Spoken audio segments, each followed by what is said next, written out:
नमस्ते।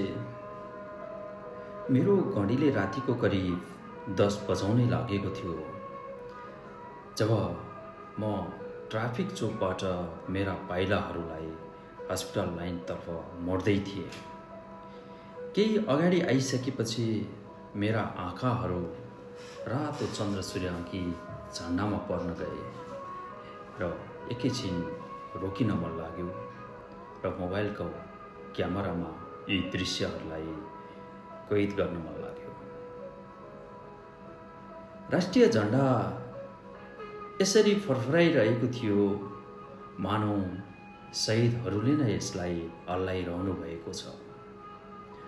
हावाका वेगहरूसँगै शहीदका सपनाहरू, शहीदका रगतहरूले सिञ्चित राष्ट्रिय झन्डा फरफराइरहेको थियो र हावाका वेगहरू झन्डालाई चुम्दै मेरो शरीरमा आएर स्पर्श गरिरहेका थिए।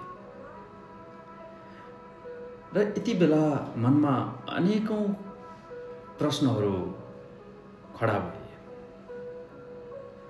शहीदहरूले देखेका सपनाहरू कति पूरा भए र कति अपुरा छन् र यी कहिले पूरा हुने हुन् र यो पूरा गर्ने क्षमता भएको राष्ट्र सपूत जन्मिएको छ या छैन भन्ने कुरा मनमा कौतूहलता उत्पन्न भयो।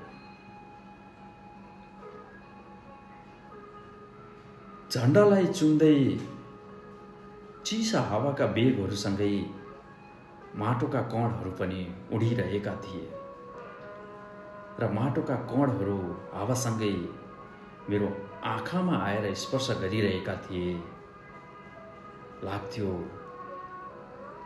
यो झन्डाबाट आएका हावाका वेगहरू मेरा आँखामा छुट्टै खालको शीतलता प्रदान गरिरहेका थिए।